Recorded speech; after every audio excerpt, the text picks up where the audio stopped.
ولا تحسبن الذين قتلوا في سبيل الله أمواتا بل أحياء عند ربهم يرزقون فرحين بما آتاهم الله من فضله ويستبشرون بالذين لم يلحقوا بهم من خلفهم ألا خوف عليهم ولا هم يحزنون يستبشرون بنعمة من الله وفضل وأن الله لا يضيع أجر المؤمنين যারা আল্লাহর পথে নিহত হয়েছে তাদেরকে মৃত মনে করো না, তারা আসলে জীবিত। নিজেদের রবের কাছ থেকে তারা জীবিকা লাভ করছে। আল্লাহ নিজের অনুগ্রহ থেকে তাদেরকে যা কিছু দিয়েছেন তাতেই তারা আনন্দিত ও পরিতৃপ্ত। এবং যেসব ঈমানদার লোক তাদের পরে এ দুনিয়ায় রয়ে গেছে এবং এখনো সেখানে পৌঁছেনি, তাদের জন্যেও কোনো ভয় ও দুঃখের কারণ নেই।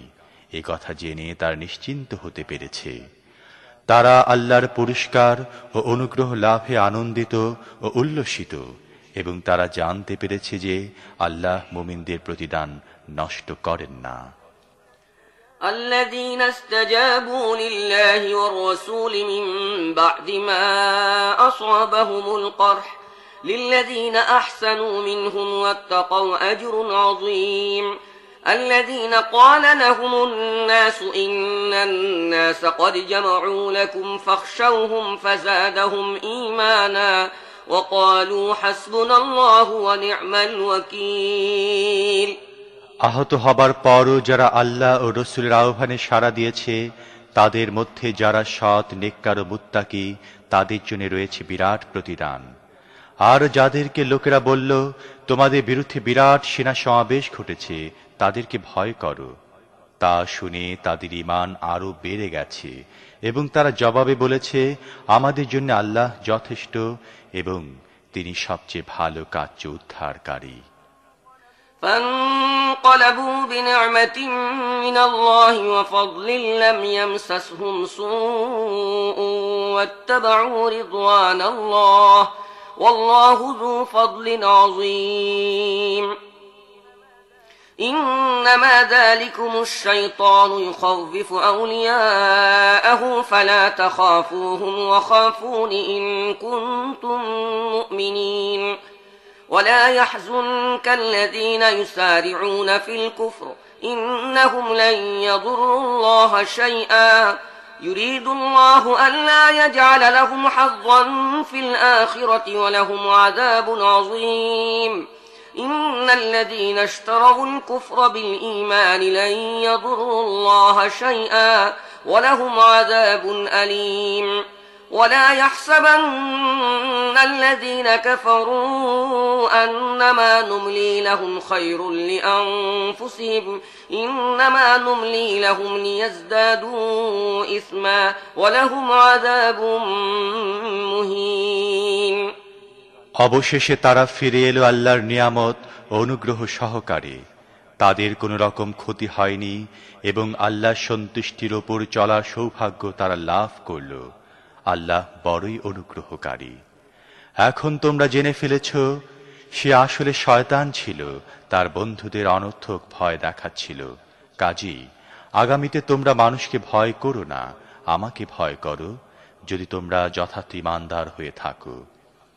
হে নবী, যারা আজ কুফরির পথে খুব বেশি দৌড়াদৌড়ি করছে, তাদের তৎপরতা যেন তোমাকে মলিন বদন না করে। এরা আল্লাহর কোনো ক্ষতি করতে পারবে না। আল্লাহ আখিরাতে এদের কোনো অংশ দিতে চান না, আর সবশেষে তারা কঠোর শাস্তি পাবে। যারা ঈমানকে ছেড়ে দিয়ে কুফরি কিনে নিয়েছে, তারা নিঃসন্দেহে আল্লাহর কোনো ক্ষতি করছে না। তাদের জন্য যন্ত্রণাদায়ক শাস্তি প্রস্তুত রয়েছে। কাফেরদের আমি যে ঢিল দিয়ে চলছি, এটাকে যেন তারা নিজেদের জন্য ভালো মনে না করে। আমি তাদেরকে এই জন্য ঢিল দিচ্ছি যাতে তারা গুনাহের বোঝা ভারী করে নেয়।